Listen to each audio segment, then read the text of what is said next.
आज हम जो चैप्टर यहाँ पर स्टार्ट कर रहे हैं वो है हमारा issue of shares for consideration other than cash.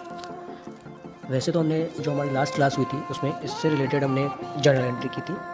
आप सभी को ये जो इशू ऑफ शेयर्स से रिलेटेड जर्नल एंट्री बहुत अच्छे से समझ में आ गई होगी और आप लोगों ने बहुत अच्छी प्रैक्टिस भी की होगी इससे रिलेटेड। ऐसी मैं आशा करता हूँ सभी से।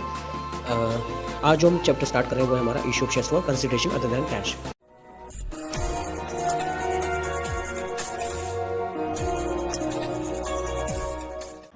सबसे पहले गाइस हम इसका मीनिंग देख लेते हैं कि ये कंसिडरेशन अदर देन कैश होता क्या है। तो it is not necessary to issue the shares only for cash. देखो हमने जैसे देखा था कि जो शेयर को इशू करते हैं वो ज़रूरी नहीं कि हमेशा कैश पे ही इशू हो। कंपनी में issue fully paid shares for consideration other than cash in the following circumstances. मतलब कंपनी क्या करती है, कभी कभी कैश के अलावा किसी दूसरी टर्म्स में भी है जो शेयर्स को इशू कर सकती है। तो जैसे कौन कौन से टर्म्स हैं हमारे, एक बार देख लेते हैं यहाँ पर। नंबर 1 है issue of shares to promoters. Promoters को शेयर इशू करती है तो उसके केस में हमारी जर्नल एंट्री क्या हो जाएगी।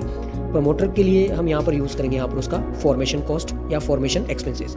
तो नॉर्मली हमने नॉमिनल अकाउंट में भी पढ़ा था all the expenses account debit, right, all the expenses and losses are debit. तो इसके अकॉर्डिंग हो जाएगा हमारा formation expenses account debit to share capital. ठीक है, इसी के अकॉर्डिंग हमारा दूसरा अंडर राइटर का भी होता है, वो हम बाद वाले कॉन्सेप्ट में देखेंगे। अब हम चैप्टर में देखते हैं और स्टार्ट करते हैं हमारा कंसिडरेशन। तो यहाँ पर सबसे पहले देखो कंसिडरेशन मीन्स क्या होता है कि अनदर देन कैश।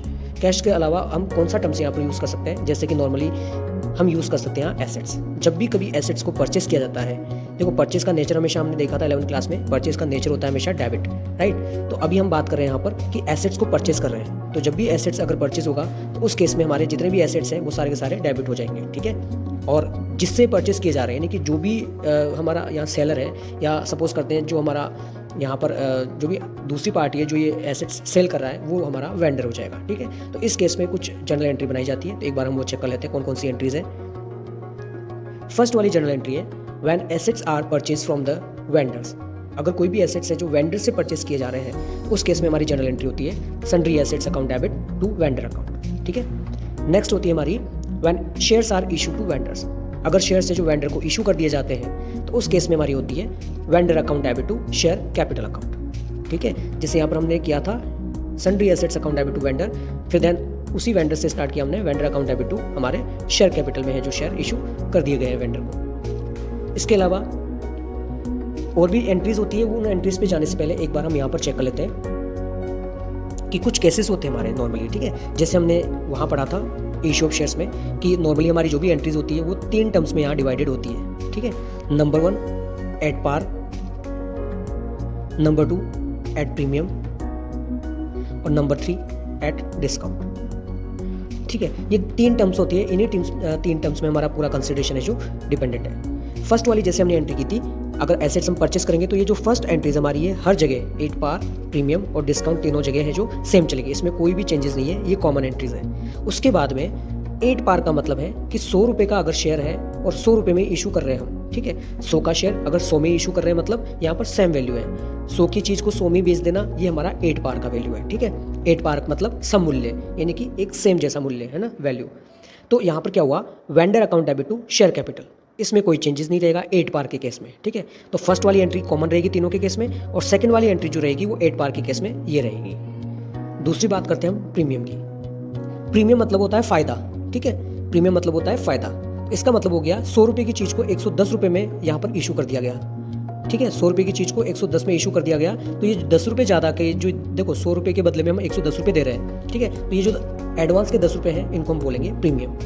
इसके लिए कुछ नहीं करना है, फर्स्ट वाली एंट्री कॉमन रहेगी। सेकंड वाली एंट्रीज के केस में यहाँ पर हम क्या करेंगे, सेकंड वाली एंट्रीज के केस में हम यहाँ पर क्या कर देंगे, vendor account debit to share capital account to share capital and to security premium reserve account. इसका क्या मतलब था कि 100 रुपये की चीज़ को हमने है जो 110 रुपये पे इशू किया है यहाँ पर। ठीक है, तो देखो यहाँ पर हमारा वेंडर से जो भी अमाउंट आया होगा उस अमाउंट को हमने आगे जो यहाँ कैरी कर लेना है। इस जगह वेंडर का अमाउंट जो भी था वो कैरी कर लेंगे।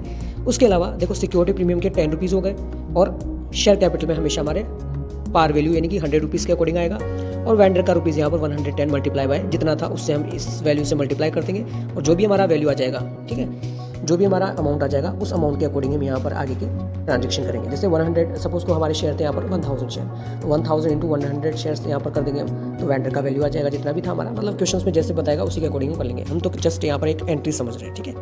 तो आई होप 8 प्रीमियम वाली सभी को आ गई होगी। तो हमारे क्वेश्चन में हमारा जो क्वेश्चन है वो इस प्रकार है, limited purchase the business of Y limited for 9 lakh payable in fully paid shares of ₹10 each. मतलब क्या किया, एक्स लिमिटेड ने क्या किया, वाई लिमिटेड से एक 9 लाख रुपए में बिजनेस परचेज किया है, जो उन्होंने ₹10 ईच करके उन्होंने डिवाइड किया हुआ है, ठीक है। 10 रुपये की इंस्टॉलमेंट के अकॉर्डिंग उन्होंने बना रखा है। What entries will be made in the books of X limited if such issue is at par at premium of 25%। मतलब उन्होंने कहा है कि आपको है जो 8 पार और प्रीमियम पे आपको जनरल एंट्री करनी है। सबसे पहले फर्स्ट वाली एंट्री क्या करते हैं हम, कि जब भी बिजनेस हम परचेज करते थे उस केस में क्या एंट्री होती थी, sundry assets account debit to vendor account. देखो यहाँ पर हर केस में ध्यान में रखना है कि अगर वेंडर की जगह अगर वेंडर का नाम दे रखा है ना, तो हमें यहाँ पर उसका नाम मेंशन करना है। जैसे हमें पता है कि वेंडर कौन होता है, सेलर होता है, ठीक है, वेंडर सेलर होता है। तो देखो यहाँ पर एक्स है जो वाई से है, जो यहाँ पर एक्स क्या कर रहा है, वाई से खरीद रहा है, ठीक है। तो वाई हमारा सेलर हो गया, तो वेंडर हो गया सेलर। फर्स्ट वाली जनरल एंट्री हो जाएगी sundry assets account debit to Y limited, और नरेशन हो जाएगा being purchase of business of Y limited, वही 9 लाख रुपीज से, ठीक है। आगे की बात करते हैं हम। आगे जब हम सेकंड एंट्री जब से करते थे, तो सेकंड एंट्री के केस में हम चेक करते थे कि 8 पार है या प्रीमियम है, ठीक है। तो 8 पार के केस में तो सेम रहता था, vendor account debit to share capital. तो यहाँ पर नॉर्मली हमारा Y limited account debit to share capital, और वही 90,000 शेयर है हमारे, 10 ईच करके है, मतलब 9 लाख रुपीज, ठीक है। आगे जो इंपॉर्टेंट है वो आगे इंपॉर्टेंट हमें चेक करना है कि सबसे पहले देखो यहाँ पर प्रीमियम दे रखा है 25%। अब ये जो 25% है वो किसका 25% है, ये 10 रुपीज़ का 25% है। तो देखो 10 रुपीज़ का अगर 25% अगर हम निकालते हैं तो यहाँ पर जो वैल्यू आएगी वो आएगी 2.5, मतलब कि प्रीमियम दे रखा है यहाँ पर 2.5 रुपीज़, ठीक है। तो एक बार हम चेक कर लेते हैं। चेक करने से पहले हम यहाँ पर चेक करेंगे कि जब भी क्वेश्चन ऐसा आता है, देखो कई स्टूडेंट है जो यहाँ पर ही गलतियाँ करते हैं, मोस्टली है ना, गलतियाँ इसी जगह पे करते हैं। एंट्रीज तो बना लेते हो, एंट्रीज में कोई दिक्कत नहीं है, एंट्रीज तो नॉर्मली हमारी बन जाती है कि Y limited account debit to share capital और टू सिक्योरिटी प्रीमियम रिजर्व, यहाँ तक तो किसी को कोई कंफ्यूजन नहीं होता, नॉर्मली जनरल एंट्री बन जाती है। अब जो बच्चे गलतियाँ करते हैं वो ये करते हैं कि डायरेक्टली जैसा अमाउंट दे रखा है उसी अमाउंट के साथ में यहाँ पर उसको फिक्स करके आ जाते हैं, जिस वजह से उनमें कई सारी गलतियाँ होने की पॉसिबिलिटी रहती है। ऐसी सिचुएशन में जब भी अगर प्रीमियम हो, कंसिडरेशन अदर देन कैश हो, तो सबसे पहले क्या करो, नंबर ऑफ शेयर्स निकालो, नंबर ऑफ शेयर्स इशूड। इस केस में नंबर ऑफ शेयर्स इशूड निकालने का फॉर्मूला होता है कि नेट, देख लो कि परचेस कंसिडरेशन क्या है, ठीक है। तो हमें पता है कि परचेस कंसिडरेशन हमारा यहाँ पर है 9 लाख रुपीज़, और नेट प्रेजेंट वैल्यू कितनी है यहाँ पर, नेट प्रेजेंट वैल्यू यहाँ पर देखो, नेट प्रेजेंट वैल्यू कितनी हो गई, कि कहने का मतलब हुआ कि 10 रुपये का जो शेयर था उसको बेचा है 2.5 एक्स्ट्रा, यानी कि उसको बेचा है 12.5 रुपये में, ठीक है। तो ये प्रीमियम बोलना चाह रहा है ना, मतलब 10 रुपये के शेयर को बेचा है 12.5 में, तो अभी आज की प्रेजेंट वैल्यू कितनी है, 12.5, ठीक है। तो 12.5 हमने यहाँ लिखा, डिवाइड हमने कर दिया इससे, तो हमारे पास में ये आ जाएगा 72,000, हमारे पास में शेयर आ जाएंगे 72,000 शेयर्स। तो यहाँ से जैसे शेयर निकल जाएगा तो आगे का काम हम बहुत इजी तरीके से कर लेंगे। जैसे सपोज तो हमारे पास में शेयर्स आ गए 72,000, अब हम यहाँ से इजीली यहाँ से सोल्व कर लेंगे। सबसे पहले हमें देखो चेक करना है कि प्रीमियम पे कितना था 2.5, तो 72,000 इंटू 2.5 कर देंगे तो हमारे पास में वैल्यू आ जाएगा 1,80,000, जो है हमारा सिक्योरिटी प्रीमियम रिजर्व का। यहाँ पर लिख दे रहा हूँ मैं कि 72,000 इंटू 2.5, ये आ गया हमारा सिक्योरिटी प्रीमियम रिजर्व, ठीक है। अब उसके बाद में 72,000 इंटू अगर 10 से कर देंगे फेस वैल्यू से, तो हमारा आ जाएगा ये शेयर कैपिटल 7,20,000, ठीक है। 10 प्लस 2.5, अब 72,000 को अगर हम मल्टीप्लाई कर देंगे 12.5, तो हमारा यहाँ पर वाई लिमिटेड का ये आ जाएगा अमाउंट जो है 9 लाख रुपीज़। इस तरीके से हमारा ये क्वेश्चन है जो यहाँ पर सॉल्व हो रहा है, एग्जाम में आता है, इंपॉर्टेंट भी है, ठीक है। अब हम दूसरे क्वेश्चन की तरफ चलते हैं। दूसरा क्वेश्चन भी चेक करेंगे कि वो किस तरीके से और पूछा जा सकता है एग्जाम में।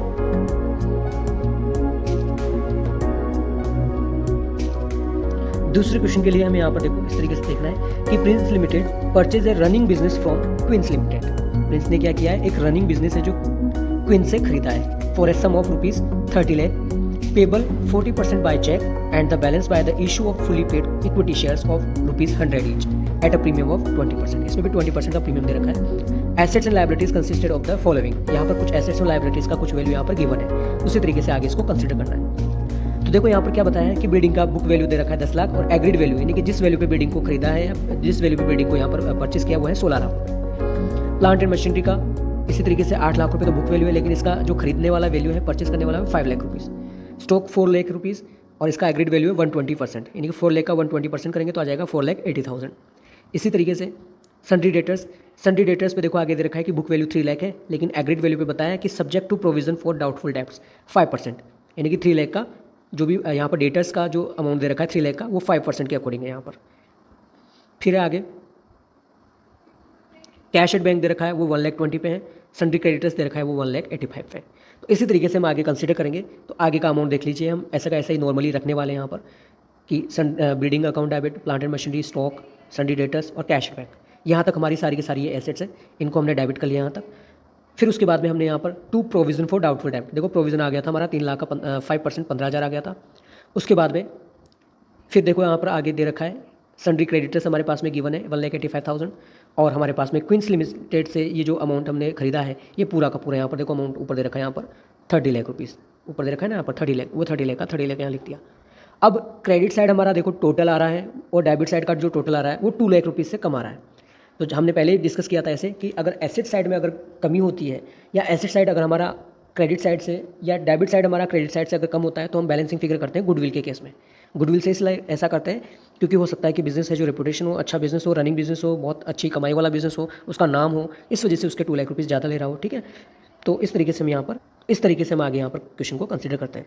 तो देखो हमारा यहाँ पर एसेट्स एंड लायबिलिटीज़ दोनों है जो यहाँ पर इक्वल हो गए हैं। आगे हम करेंगे इसमें, आगे हमारा सेम वही है कि vendor account debit to bank account. अब देखो नॉर्मली क्या हो रहा है यहाँ पर, इसने कहा था कि 40 रुपीज़ है जो क्या कर दिया, 40 रुपीज़ उसने चेक से पेमेंट कर दिया, और बाकी का जो 60 रुपीज़ है वो इसने क्या कर दिया, 60 रुपीज़ है जो इसने आगे कैश या जिसके भी थ्रू हुआ उसके थ्रू कर दिया। तो नॉर्मली हमारा देखो यहाँ पर क्या कर दिया, 30 लाख का 40% हमने निकाला यहाँ पर, तो चेक के थ्रू हो गया हमारा 12 लाख का पेमेंट। अब देखो 30 में से 12 चला गया तो कितना बचा, 18 लाख ना। अब हमारा 18 लाख का क्वेश्चन बचा हुआ है। ठीक है, यानी कि 18 लाख का ट्रीटमेंट हमने करना है जो 60% बैलेंस है। तो नॉर्मली हमारे पास में अभी परचेज कंसिडरेशन है जो वो 18 लाख के रुपीज़ के अकॉर्डिंग है। ठीक है, कंसिडरेशन का क्वेश्चन करना हो तो सबसे पहले हमने number of share issued calculate कर लेना है। सेम वही वैल्यू था कि purchase consideration divided by net present value. ठीक है, परचेज कंसिडरेशन हो गया हमारा यहाँ पर 18 लाख डिवाइडेड बाय 100 + 20, यानी कि 120 हमारा हो गया नेट प्रेजेंट वैल्यू।